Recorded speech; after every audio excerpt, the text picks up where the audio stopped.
Welcome to A1 TV Telugu news.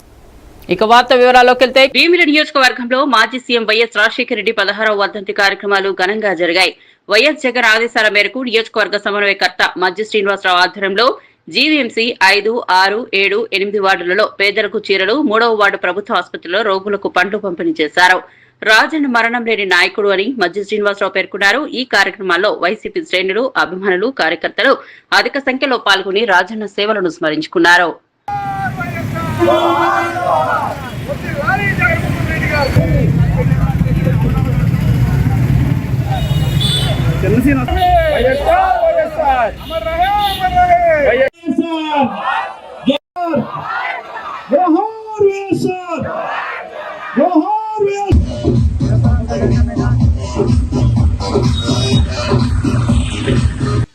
వారి వాళ్ళ భూమి మీద లేకపోయినా వారి తనయుడు జగన్మోహన్ రెడ్డి గారి నాయకత్వంలో వైఎస్ఆర్ పార్టీ వారి ఆశయాల్ని, ఆలోచనల్ని ముందుకు తీసుకెళ్తూ మరింత ముందుగా వారి ఇచ్చిన సంక్షేమ కార్యక్రమాల కన్నా మరింత ముందుగా తీసుకెళ్లి ఇవాళ ఈ రాష్ట్రంలో సంక్షేమ అభివృద్ధి కార్యక్రమాలు చేసిన ఘనత వైఎస్ఆర్ పార్టీ జగన్మోహన్ రెడ్డి గారి నాయకత్వం.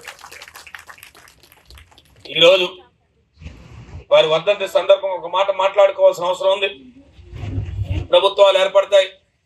ఏ ప్రభుత్వం అయినా పేదల కోసం, బడుగు బలహీన వర్గాల కోసం ఏదైనా పథకాలు ప్రవేశపెడితే ఆ పథకాలు కొనసాగుంటేట్టు చేసి, ఆ పథకాలలో ఎక్కడా కూడా రాజకీయ చోద్యం లేకుండా కేవలం అరుడే ప్రామాణికంగా తీసుకెళ్లే కార్యక్రమాలు చేయాల్సిన బాధ్యత నేటి ప్రభుత్వాలకు ఉండాలి.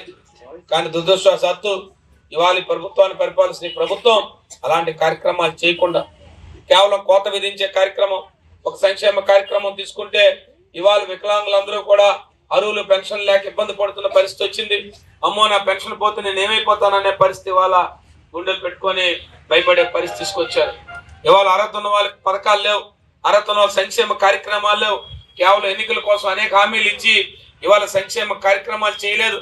ఆనాటి ప్రభుత్వాల్లో రాజశేఖర రెడ్డి గారి హాయం నుంచి జగన్మోహన్ రెడ్డి హాయం వరకు ఒక మాట ఇస్తే ఆ మాట. ఇక వార్త వివరాల్లోకి వెళ్తే భీమిలి నియోజకవర్గంలో ఉప ముఖ్యమంత్రి పవన్ కళ్యాణ్ జన్మదినం సందర్భంగా జనసేన పార్టీ ఘనంగా వేడుకలు నిర్వహించింది. జనసేన ఇన్ఛార్జ్ పంచకర్ల సందీప్ ఆధ్వర్యంలో పలు సేవా కార్యక్రమాలు జరిగాయి. 2వ వార్డు అధ్యక్షుడు శంకర్ రెడ్డి నేతృత్వంలో కేక్ కట్ చేసి మిఠాయిలు పంచారు. అనంతరం నిర్వహించిన మెగా రక్తదాన శిబిరంలో 200 మందికి పైగా దాతలు పాల్గొని రక్తదానం చేశారు. దాతలకు సందీప్ చేతుల మీదుగా సర్టిఫికెట్లు అందజేశారు. వేడుకల్లో జనసేన నాయకులు, కార్యకర్తలు, వీర మహిళలు పాల్గొన్నారు.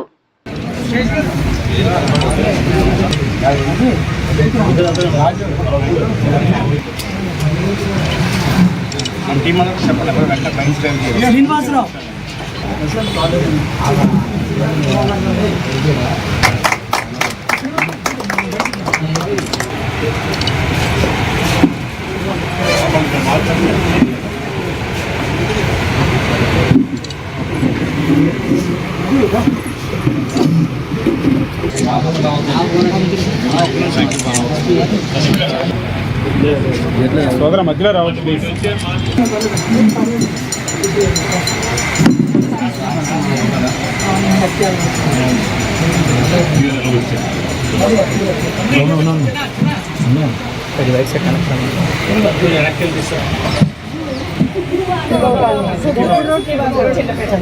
ఇప్పుడు ఎన్ని ఇళ్ళు ఉన్నాయి దాంట్లో?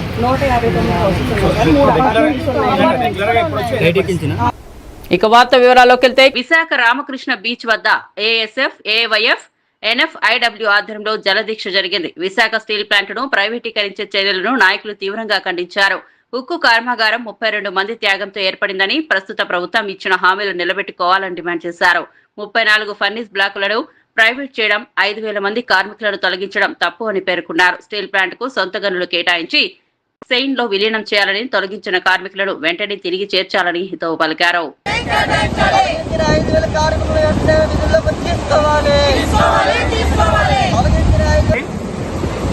విశాఖ అతి చిన్న గ్రామంలో ఉండేటప్పుడుగా 32 మంది ప్రాణత్యాగాలతో ఈ రోజు విశాఖ స్టీల్ ప్లాంట్ వచ్చి ఆసియా ఖండంలో అతిపెద్ద పారిశ్రామిక ప్రాంతంగా ఈ రోజు ఏర్పడిందంటే ఘనత విశాఖ స్టీల్ ప్లాంట్. వీళ్ళు కూటమి నాయకులు అధికారంలో లేనప్పుడు విశాఖ స్టీల్ ప్లాంట్ ప్రభుత్వ రంగంలో కొనసాగకుండా తీసుకునే చర్యలు మావి అని ముఖ్యమంత్రి, ఉప ముఖ్యమంత్రి నారా లోకేష్ గారి పెద్దలందరూ ప్రలోభాలు పలికి ఈ రోజు రాష్ట్ర ప్రజలు అత్యంత ఓట్ల మెజార్టీ గెలిచి ఈ రోజు అధికారంలోకి వచ్చిన తర్వాత రాష్ట్ర ప్రజలను నెట్టనేలో ముంచడమే కాక తెలుగువాడి యొక్క ఆత్మ గౌరవాన్ని వీరి యొక్క సొంత లాభం కోసం బీజేపీ పెద్దల దగ్గర తాకట్టు పెట్టిన వైన మనం చూస్తూ ఉన్నాం.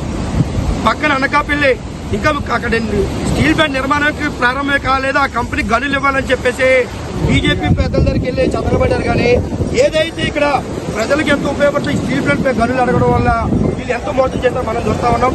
మేము ఏవైఎఫ్ ఏఎస్ఎఫ్ పెన్నబెట్టబోటాడుకొని విశాఖ స్టీల్ ప్లాంట్ ప్రభుత్వ రంగంలో కొనసాగే విధంగా ముఖ్యమంత్రి గారు ఇప్పుడు వచ్చిన పర్యటనలో స్పష్టం చేయాలి.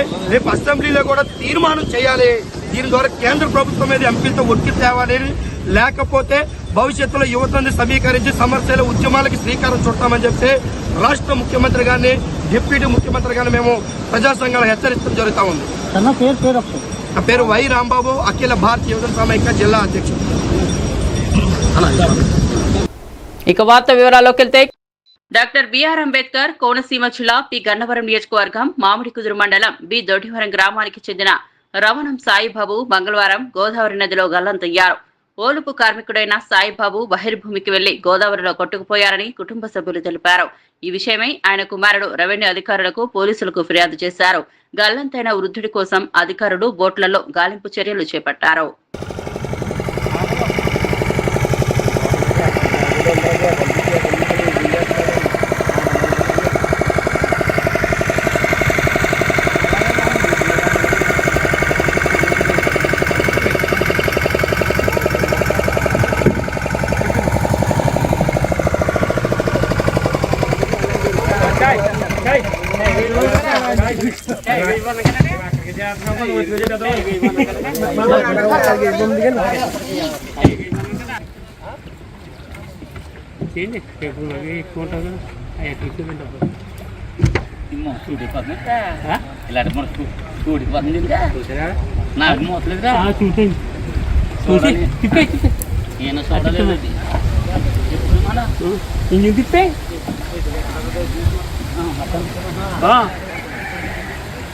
ఈ పక్కన బాగా ఆ పక్కన బాగా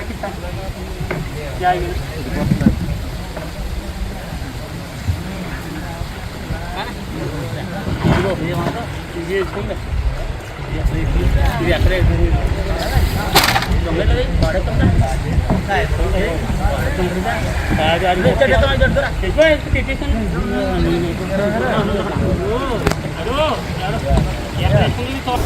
ఇక వార్త వివరాల్లోకి వెళ్తే డాక్టర్ బిఆర్ అంబేద్కర్ కోనసీమ జిల్లా పి గన్నవరం మండలంలో మాజీ ముఖ్యమంత్రి వైఎస్ రాజశేఖర రెడ్డి వర్ధంతి సందర్భంగా ఘన నివాళులు అర్పించారు. నియోజకవర్గ కోఆర్డినేటర్ గంధవరపు శ్రీనివాసరావు, మాజీ జెడ్పీ చైర్మన్ విపర్తి వేణుగోపాలరావు, మాజీ ఎమ్మెల్యే పాముల రాజేశ్వరిదేవి పాల్గొన్నారు. గవర్నమెంట్ ఆసుపత్రిలో గర్భిణీలు, బాలింతలు, రోగులకు పాలు, పండ్లు, బ్రెడ్లు పంపిణీ చేశారు. ఈ కార్యక్రమంలో ప్రజాప్రతినిధులు, వైసీపీ నేతలు, కార్యకర్తలు, అభిమానులు పెద్ద సంఖ్యలో పాల్గొన్నారు.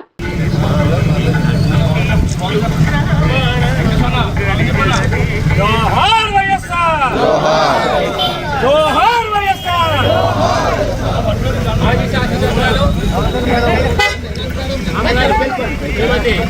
పాముల రాజేశ్వరి గారిని వేదికగా కూర్చున్నాం. అమ్మ పైకి అమ్మా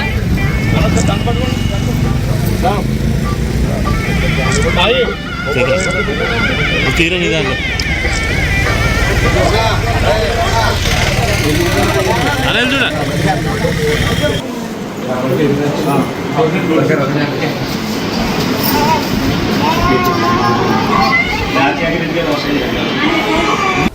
ఇక వార్త వివరాల్లోకి వెళ్తే ఏలూరు జిల్లా న్యూజివీడి మండలం తుక్కులూరు అడవి ఆంజనేయ స్వామి గుడి వద్ద వినాయక నవరాత్రి ఉత్సవాలు మంగళవారం ఘనంగా నిర్వహించారు. అన్నదాన కార్యక్రమం అనంతరం జరిగిన లడ్డూ వేలంలో తుక్కులూరు గ్రామానికి చెందిన అచ్చికాసులు 76,000 లడ్డూను దక్కించుకున్నారు. అనంతరం తీర్మా డప్పులు, బేతాల డ్యాన్సుల మధ్య ప్రత్యేక పూజలు నిర్వహించి వినాయక విగ్రహాన్ని నిమజ్జనం చేశారు. ఉత్సవాల సందర్భంగా పోలీసులు విస్తృత భద్రతా ఏర్పాట్లు చేసి కార్యక్రమం శాంతియుతంగా పూర్తయ్యేలా చూశారు.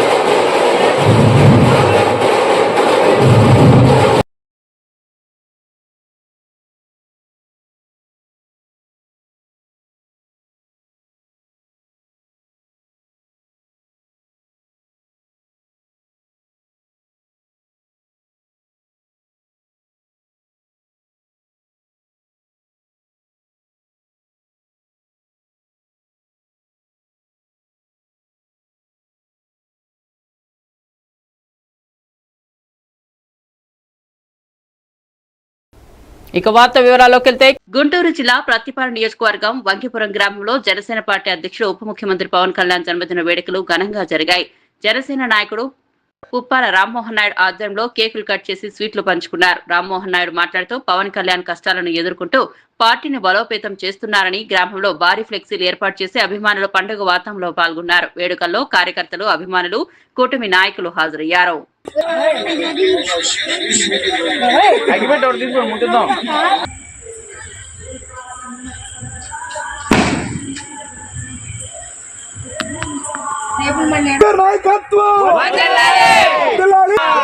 జనసేన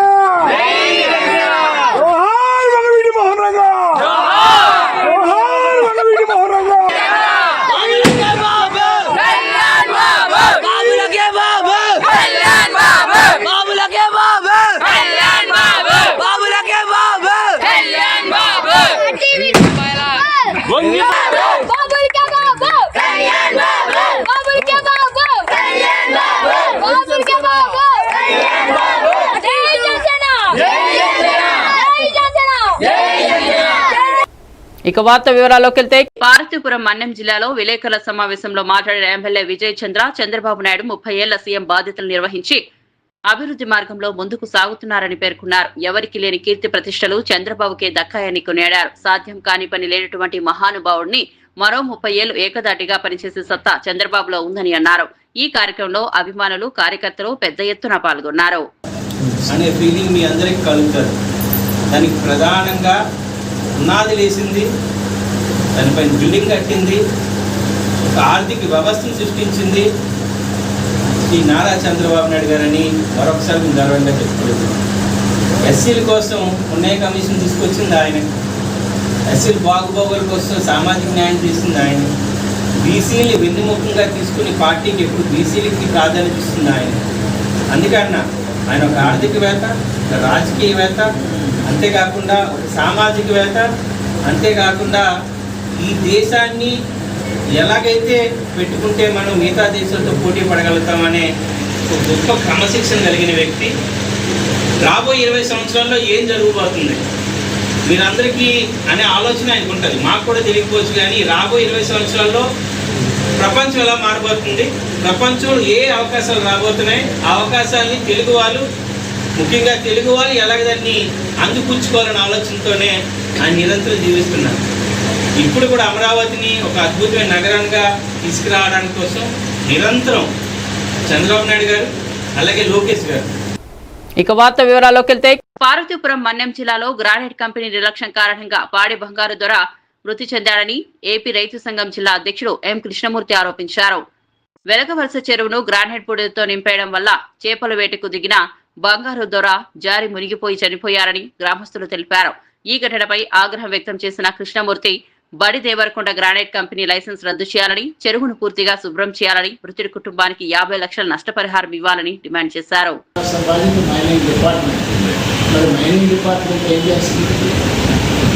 చెరువులోకి అంతా వెళ్ళిపోతుంటే, చెరువు పప్పుపడిపోతుంటే, దానివల్ల ప్రమాదాలు జరుగుతుంటే మైనింగ్ డిపార్ట్మెంట్ ఏం చేస్తుంది కాబట్టి రెండో ముద్దాయి గవర్నమెంట్, మొదటి ముద్దాయి గ్రానైట్ కంపెనీ, రెండవ ముద్దాయి గవర్నమెంట్.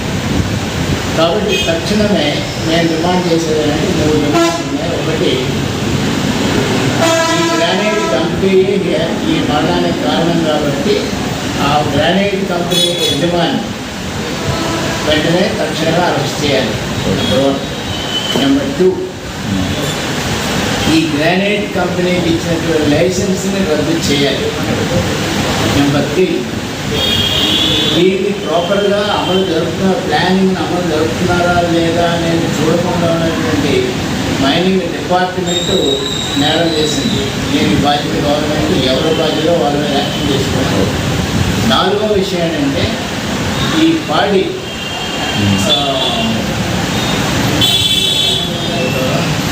బంగారు ధర అతను గిరిజన, అతనికి 2 పిల్లలు, దాదాపు 25 ఏళ్ళ నుండి ప్రధానంగా ఈ వేట చేసి దీంట్లో గడుపుతున్నారు. ఇప్పుడు ఆయన చనిపోవడంతో ఆయన భార్య ఇప్పుడు మంచం ఎక్కిపోయింది. మంచం కదా వాళ్ళకి పిల్లలిద్దరు, ఆ పిల్లలిద్దరూ చాలా పేదగా ఉన్నారు, వాళ్ళు ఏ ఆధారం లేదు. ఇంటిలో ప్రధానమైనటువంటి సంపాదన పడండి ఇలాగ చనిపోయాడు కాబట్టి ఈ నష్టపరిహారం 50 లక్షల రూపాయలకి ఆయన ఇవ్వాలని చెప్పేసి మేము డిమాండ్ చేస్తాం. ఈ డిమాండ్లు కానీ నెరవేర్చకపోతే తీవ్రమైన ఆందోళన. ఇక వార్త వివరాల్లోకి వెళ్తే అనకాపల్లి జిల్లా బుచ్చయ్యపేట మండలం వడ్డాది గ్రామానికి చెందిన సయ్యపురెడ్డి రాజేష్ గుండెపోటుతో మృతి చెందారు. ఆయన విజయనగరం జిల్లా కొత్త వలసలో వ్యవసాయ శాఖలో ఉద్యోగిగా పనిచేస్తున్నారు. విధులకు వెళ్తూ చోడవరం నుంచి పెందుర్తి వెళ్తున్న 300 ఆర్టీసీ బస్సులో గుండెపోటుకు గురై ప్రాణాలు కోల్పోయారు.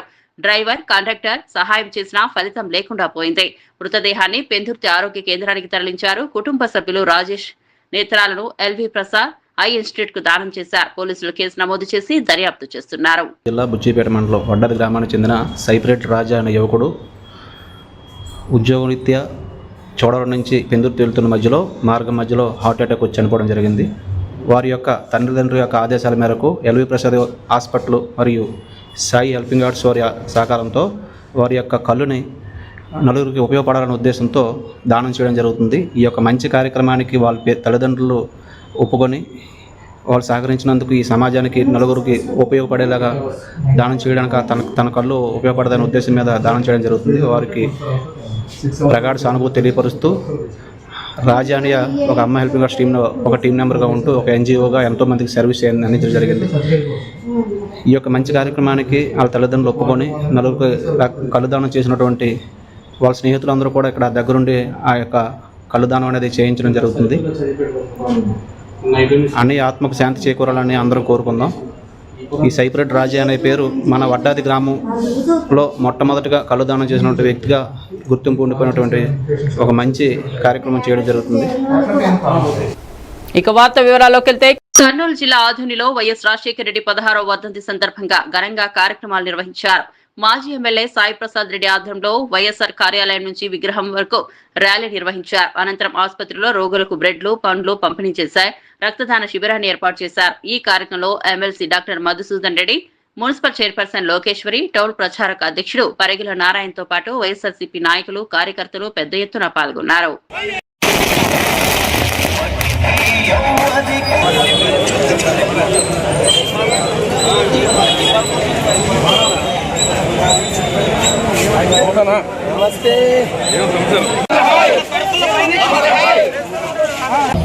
మీకు న్యాయం చేసడానికి ఏమరమ్మనేది ములుగుంద ఆలూరు తాలూకా ఏమది.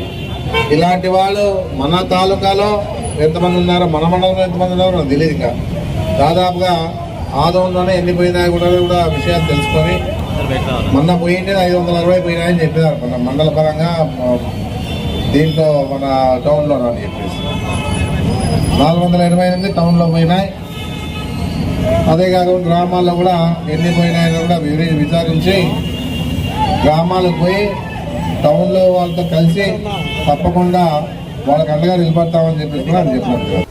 ఇక వార్త వివరాల్లోకి వెళ్తే అంబేద్కర్ కోనసీమ జిల్లా రాజం నియోజకవర్గం మామిడికుదురు మండలం మగుటపల్లిలో ఉప ముఖ్యమంత్రి పవన్ కళ్యాణ్ జన్మదిన వేడుకలు ఘనంగా జరిగాయి. జన సైనికులు, అభిమానులు 5 అడుగుల భారీ కేక్ కట్ చేసి సంబరాలు జరుపుకున్నారు. ప్రభుత్వ పాఠశాలలో చదువుతున్న 170 మంది విద్యార్థులకు ₹1,00,000 విలువైన స్వెటర్లను పంపిణీ చేశారు. అనంతరం అన్నదాన కార్యక్రమం నిర్వహించారు. వేడుకల్లో రాజుల ఎమ్మెల్యే దేవా వరప్రసాద్ పాల్గొని యువతతో కలిసి పవన్ పాటలకు స్టెప్పులు వేయడంతో సందడి నెలకొంది.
చాలా ఎక్సైటింగ్, చాలా సరదాగా నిజంగా పుట్టినరోజు కార్యక్రమాన్ని ఎంత బాగా చేసుకోవాలో అంత బాగా చేసుకుంటున్నారు. కళ్యాణ్ గారు బర్త్డే సెలబ్రేట్ చేసుకున్నందుకు నాకు ఎంతో సంతోషం ఇచ్చింది. మరొకసారి నాగపల్లి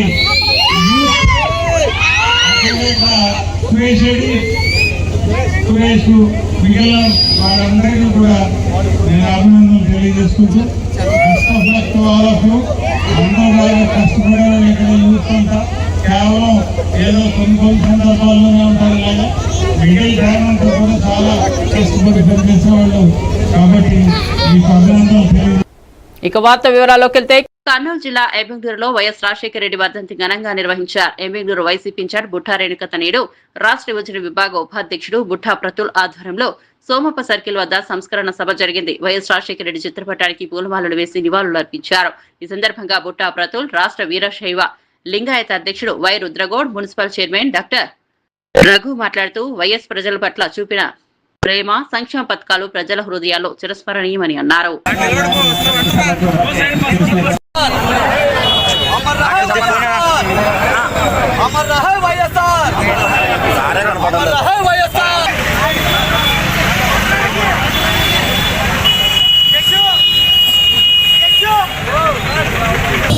ఈరోజు మనము ఆరోగ్యశ్రీ హక్కుగా వెళ్ళి ఒక కామన్ పర్సన్ వెళ్ళి ప్రైవేట్ హాస్పిటల్లో నాకు వైద్యం చేయాలి అనే ఒక హక్కుతో అడగలుగుతున్నాడంటే దాని ఘనత ఓన్లీ శ్రీ వైఎస్ రాజశేఖర రెడ్డి గారు. ఎంతోమంది విద్యార్థులు చదువుకోలేక ఆపేసుకొని అనుకునే టైంలో వాళ్ళు ఫీ రియంబర్స్మెంట్, రాజశేఖర రెడ్డి గారు ఫీ రియంబర్స్మెంట్ చదువుకొని మళ్ళీ యూఎస్కి వెళ్ళి మళ్ళీ ఆ కుటుంబం చాలా నిలబడుతుందంటే దానికంతా కూడా వైఎస్ రాజశేఖర రెడ్డి. ఈ రెండే కాకుండా కూడా ఆనాడు ఉచిత కరెంటు, రైతులకి ఉచిత కరెంటు అండ్ ఇంకా ఎన్నో సంక్షేమ పథకాలు తీసుకొచ్చి నడిచారు రాజశేఖర రెడ్డి. ఇవన్నిటిని మించి డాక్టర్ రాజశేఖర రెడ్డి గారు ఉత్తి సంక్షేమ పథకాలే కాకుండా డెవలప్మెంట్ కూడా అట్లాగే చేశారు. రింగ్ రోడ్ కానివ్వండి కానీ ఆర్ ఎయిర్పోర్ట్ కానివ్వండి కానీ ఎన్నో హాస్పిటల్స్ కానివ్వండి మెడికల్ కాలేజెస్ కానివ్వండి అన్నీ డాక్టర్ రాజశేఖర రెడ్డి గారు చేశారు. అట్లాంటి గొప్ప నేత మన మధ్య లేనందువల్ల చాలా బాధాకరమైనది. మరియు అలాగే ఇదే సంక్షేమంగా ఆదర్శంగా తీసుకొని వారి కుమారుడు వైఎస్ జగన్మోహన్ రెడ్డి మాజీ ముఖ్యమంత్రి గారు గత 5 ఏళ్ళుగా నవరత్నాలను తీసుకొచ్చి మరియు ఇంకా ఎన్నో సంక్షేమ పథకాలు తీసుకురావడము ప్లస్ మళ్ళీ కామన్ పీపుల్కి చాలా హెల్ప్ చేసే పనులు చేయడం కానీ 70 మెడికల్ కాలేజెస్ ఓపెన్ చేయడం కానీ మరి ఎన్నో పనులు. ఇక వార్త వివరాల్లోకి వెళ్తే బద్వేల్ నియోజకవర్గంలో వైఎస్ రాజశేఖర రెడ్డి వర్ధంతి వేడుకలు ఘనంగా జరిగాయి. వైసీపీ అదనపు సమన్వయకర్త నల్లేరు విశ్వనాథ్ రెడ్డి ఆధ్వర్యంలో కార్యాలయం నుండి వేలాది మంది కార్యకర్తలతో పోరుమావిళ్ల ప్రభుత్వ ఆసుపత్రి వరకు భారీ ర్యాలీ నిర్వహించారు. అనంతరం ఆసుపత్రిలో రోగులకు పండ్లు, బ్రెడ్లు అందించి పట్టణంలో వేల మందికి అన్నదానం చేశారు. ఈ సందర్భంగా విశ్వనాథ్ రెడ్డి మాట్లాడుతూ ప్రజల గుండెల్లో చెరగని ముద్ర వేసిన మహానాయకుడు వైఎస్ఆర్ అని కొనియాడారు.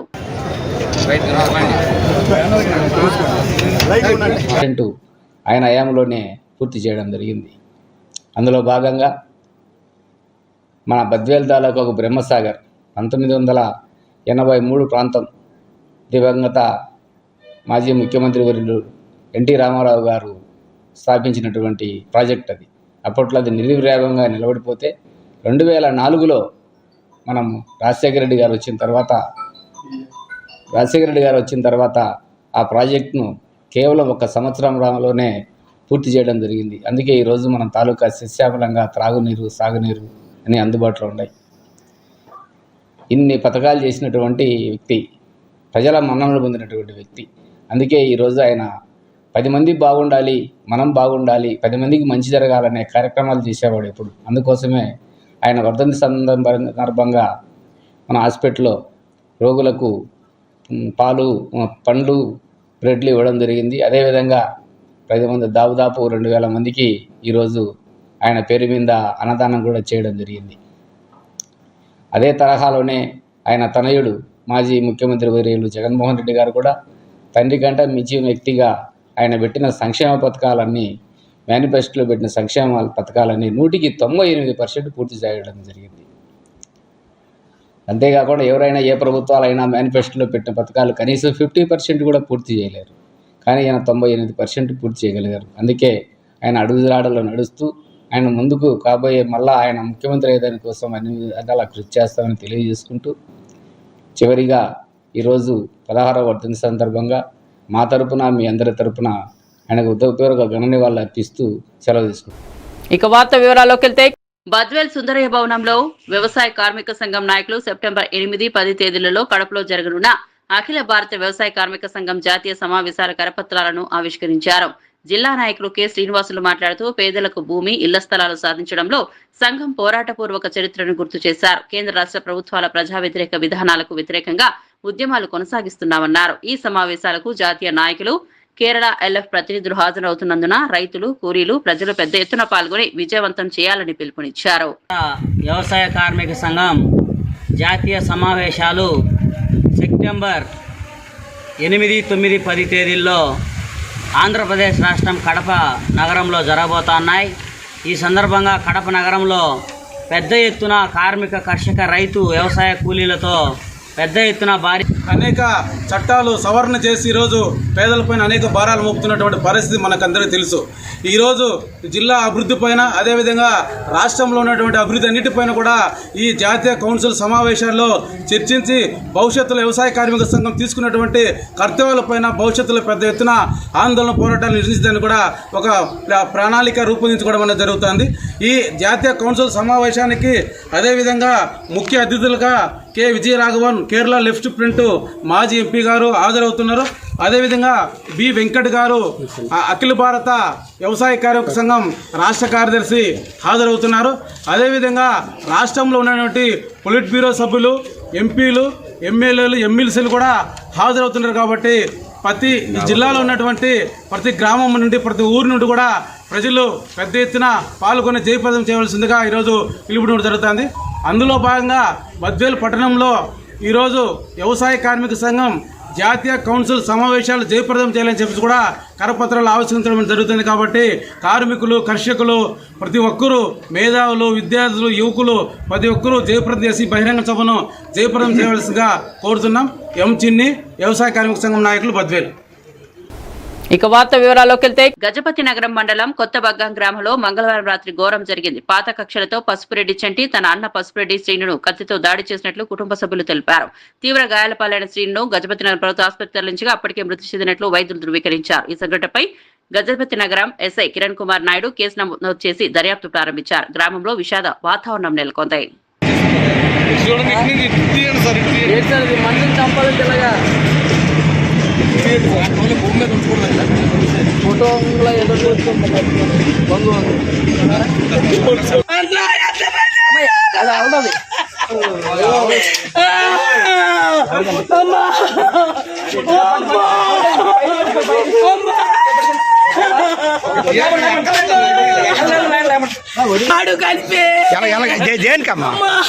పాత కచ్చాల వల్ల అడిల్లు కట్టుకొని బతుకుతున్నాడని